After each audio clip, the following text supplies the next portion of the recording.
대한민국 주식시장이 지금 이 순간에도 조용히 무너지고 있습니다. 국가보안법 폐지안이 국회에 발의되면서 외국인 투자자들의 손가락이 매도 버튼 위에서 떨리기 시작했거든요. 여러분의 통장 잔고, 여러분이 보유한 주식, 심지어 내일 아침 환율까지도 이 한 줄짜리 법안에 달려있다는 사실을 아시나요? 지금 여의도에서 벌어지고 있는 이 논쟁은 단순한 정치 게임이 아닙니다. 이건 대한민국 경제의 생존이 걸린 우리 모두의 지갑과 직결된 전쟁이거든요.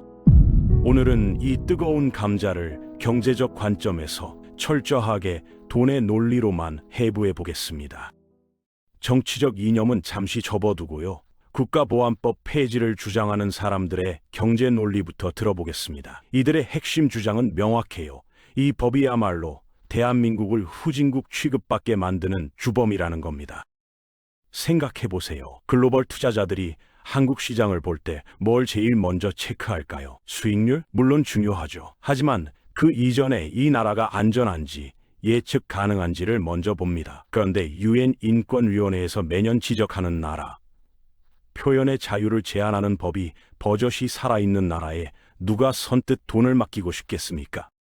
요즘 투자 트렌드의 핵심이 바로 ESG 경영이잖아요. 환경, 사회, 지배 구조를 따지는 겁니다. 여기서 문제는 S, 사회 부문입니다. 국가보안법이라는 존재 자체가 사회적 리스크로 분류되거든요. 외국 연기금들, 특히 유럽이나 북유럽 쪽 큰손들은 이런 부분에 극도로 민감합니다. 인권 문제가 있는 나라에는 아예 투자를 안 하는 경우도 많아요. 실제로 노르웨이 국부펀드 같은 곳은 인권 이슈가 있는 기업들을 투자 제외 리스트에 올려놓거든요. 국가 차원에서도 마찬가지입니다. 국가보안법이 사라지면 이런 논란에서 완전히 자유로워질 수 있다는 게 찬성론자들의 첫 번째 카드입니다.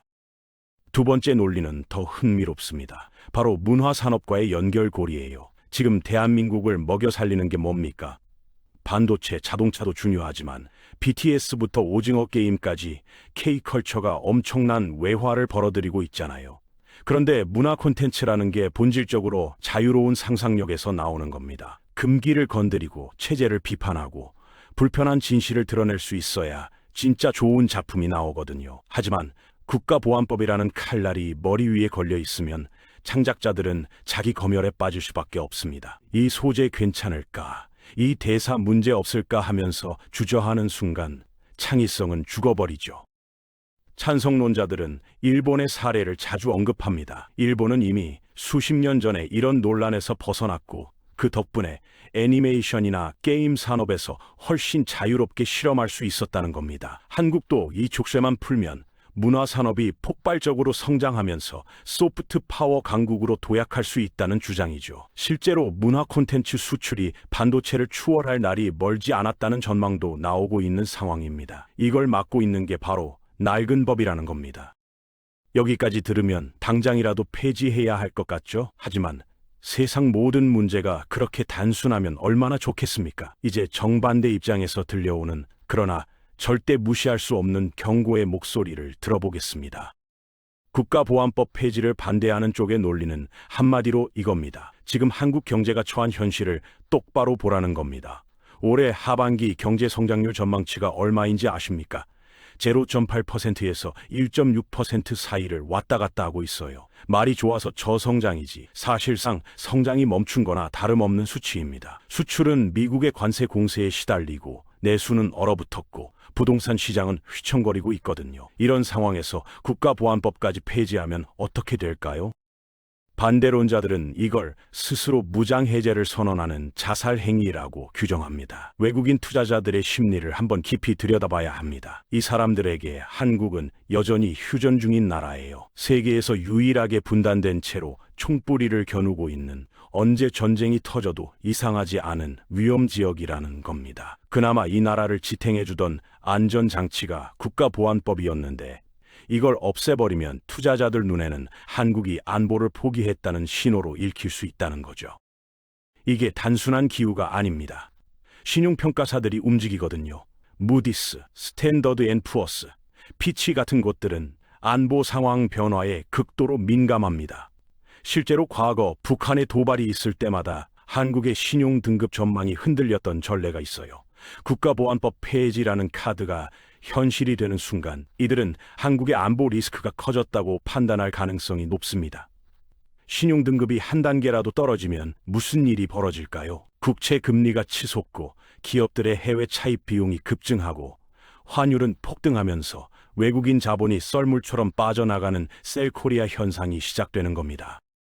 1997년 외환위기 때를 기억하시나요? 2008년 금융위기 때 우리가 어떻게 고통받았는지 아직도 생생하잖아요. 그때도 시작은 이랬습니다. 외국인들이 한국을 위험하다고 판단하면서 자금을 회수하기 시작한 거죠. 역사는 반복될 수 있습니다. 특히 지금처럼 경제 체력이 바닥난 상태에서는 작은 충격도 치명타가 될 수 있거든요. 반대론자들이 강조하는 또 다른 포인트가 있습니다. 투자자들이 진짜로 원하는 건 대박 수익이 아니라 안정성이라는 겁니다. 내 돈을 안전하게 지킬 수 있느냐, 예측 가능한 환경이냐가 가장 중요한 거죠. 국가보안법 폐지는 그 예측 가능성을 송두리째 흔드는 행위라는 겁니다. 안보라는 건 공기와 같아서 있을 때는 그 소중함을 모르지만 사라지는 순간 숨통이 조여온다는 비유를 자주 씁니다. 지금 한국이 그 실험을 할 여유가 있느냐는 거죠. 양쪽 주장을 다 들어봤습니다. 그런데 여기서 끝이 아닙니다. 지금 우리가 처한 상황에는 정말 아이러니한 부분이 있거든요. 전 세계적으로 지금 무슨 일이 벌어지고 있는지 아십니까? 바로 경제 안보의 시대입니다. 미국은 반도체법을 만들어서 중국을 견제하고 유럽은 자체의 공급망 구축에 열을 올리고 중국은 희토류 수출을 무기화하고 있습니다. 예전에는 경제와 안보가 분리돼 있었지만 이제는 경제가 곧 안보인 세상이 된 거죠. 우리 정부도 마찬가지입니다. 올해 외국인 투자 촉진법을 개정했어요. 국가 첨단 전략 기술을 보호한다는 명목으로 외국인 투자 심사를 훨씬 강화했습니다. 반도체, 배터리, 바이오 같은 핵심 산업에 대한 외국 자본의 접근을 철저히 통제하겠다는 겁니다. 경제 영역에서는 보안을 최우선으로 하면서 빗장을 걸어 잠그고 있는 거죠. 그런데 동시에 정치 영역에서는 국가보안법을 없애자는 이야기가 나오고 있습니다. 이게 말이 됩니까? 외국인 투자자 입장에서 생각해 보세요. 한쪽에서는 우리 기술 보호한다고 투자 심사를 강화하면서 문을 걸어 잠그고 다른 한쪽에서는 안보법 폐지하면서 문을 활짝 열겠다고 합니다. 대체 한국의 진짜 의도가 뭐냐는 혼란이 올 수밖에 없죠. 이런 모순된 신호는 투자자들에게 불확실성으로 다가옵니다. 그리고 시장은 불확실성을 가장 싫어하거든요. 더 큰 문제는 타이밍입니다. 지금 대한민국 경제가 건강한 상태라면 이런 실험을 해볼 여지라도 있겠죠. 하지만 현실은 정반대입니다. 수출 기업들은 미국의 인플레이션 감축법과 유럽의 탄소 국경세 때문에 비명을 지르고 있고 내수 기업들은 소비 절벽으로 무너지고 있습니다.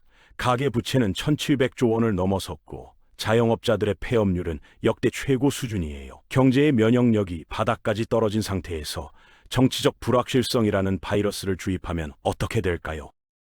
역사를 한번 돌아보겠습니다.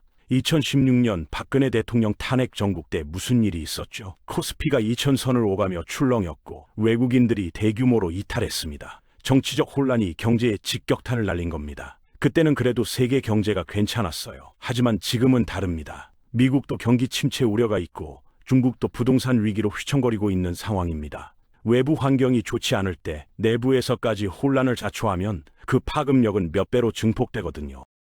코리아 디스카운트라는 말 많이 들어보셨을 겁니다. 한국 기업들이 실력에 비해 주식시장에서 저평가받는 현상을 말하는데 그 원인으로 지목되는 게 크게 세 가지입니다. 재벌 지배구조의 불투명성, 배당 정책의 인색함, 그리고 지정학적 리스크죠. 국가보안법 폐지 논의는 이 중에서 세 번째 요소를 건드리는 겁니다. 찬성론자들은 이게 해결책이라고 하고 반대론자들은 이게 독약이라고 합니다. 중요한 건 결과를 예측할 수 없다는 겁니다. 단기적으로는 혼란이 불가피해요. 보수 진영의 격렬한 반발, 안보를 우려하는 외국인들의 매도, 이로 인한 주가 하락과 환율 급등은 거의 확실합니다. 문제는 장기적으로 어떻게 될지 아무도 모른다는 거죠. 만약 북한과의 관계가 안정적으로 관리되고 민주주의가 한 단계 성숙하면서 투명한 시스템이 정착된다면 코리아 프리미엄을 받는 날이 올 수도 있습니다. 하지만 그 반대의 시나리오도 충분히 가능하거든요. 실제로 글로벌 투자 은행들의 분석을 보면 의견이 갈립니다. 어떤 곳은 한국의 민주주의 발전이 장기적으로 긍정적이라고 평가하고 어떤 곳은 안보 리스크 증가가 치명적이라고 경고합니다. 결국 이건 도박입니다. 큰 판돈이 걸린 도박이죠. 우리는 지금 그 도박의 테이블에 앉아 있는 겁니다. 한 가지 더 짚고 넘어가야 할 부분이 있습니다. 국내 기업들의 반응입니다. 대기업 오너들은 대부분 침묵하고 있지만 내부적으로는 상당한 우려를 하고 있다는 게 업계의 전언입니다. 특히 해외 사업 비중이 큰 기업들은 본사의 안정성이 흔들리는 걸 가장 걱정합니다. 투자 계획을 세우고 공장을 짓고 인력을 채용하는 모든 결정이 예측 가능한 환경을 전제로 하거든요. 그런데 국가 차원의 근본적인 법이 바뀌면 모든 계산이 틀어집니다. 중소기업들은 더 직접적인 타격을 받을 수 있습니다. 환율이 급등하면 수입 원자재 가격이 폭등하고 외국인 투자가 줄어들면 자금 조달이 어려워집니다. 대기업은 그래도 버틸 여력이 있지만 중소기업들은 그렇지 않거든요. 연쇄 부도 사태로 이어질 가능성도 배제할 수 없습니다. 여러분의 일상은 어떻게 바뀔까요? 환율이 오르면 수입품 가격이 오릅니다. 기름값, 밀가루값, 전자제품 값이 일제히 뛰는 거죠. 주식 계좌는 단기적으로는 폭락할 가능성이 높습니다. 외국인들이 빠져나가면서 거래량이 급증하고 개인 투자자들이 패닉에 빠지면 하루에 3%, 5%씩 떨어지는 날들이 이어질 수 있어요. 부동산은 금리 인상 압력을 받으면서 더 얼어붙을 겁니다. 그렇다면 우리는 어떤 선택을 해야 할까요? 정답은 없습니다. 하지만 한 가지 분명한 건 이 선택의 결과는 우리 모두가 함께 책임져야 한다는 겁니다. 정치인들이 결정하고 시장이 심판하고 국민이 대가를 치르는 구조죠. 역사는 우리에게 신중하라고 경고합니다. 성급한 결정이 얼마나 큰 재앙을 불러올 수 있는지 우리는 여러 번 경험했거든요. 전문가들 사이에서는 절충안을 찾아야 한다는 목소리도 나옵니다. 국가보안법을 완전히 폐지하는 대신 시대에 맞지 않는 조항들을 손보고 인권 침해 소지가 있는 부분들을 개선하자는 거죠. 급진적인 변화보다는 점진적인 개혁이 더 안전하다는 판단입니다. 하지만 이것도 양쪽 모두를 만족시키기는 어렵습니다. 찬성론자들은 미봉책이라고 비판하고 반대론자들은 여전히 위험하다고 주장할 테니까요.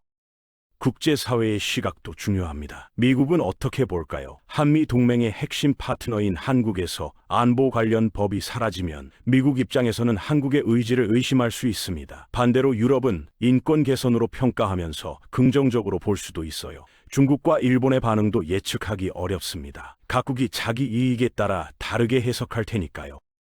결국 이 모든 변수들이 얽히고 설켜서 한국 경제의 미래를 결정하게 됩니다. 주식시장은 이미 반응하고 있어요. 국가보안법 폐지안이 발의된 이후 코스피가 미묘하게 움직이기 시작했고 방산주들은 출렁이고 있습니다. 시장은 거짓말을 하지 않습니다. 투자자들의 불안 심리가 그대로 반영되는 거죠.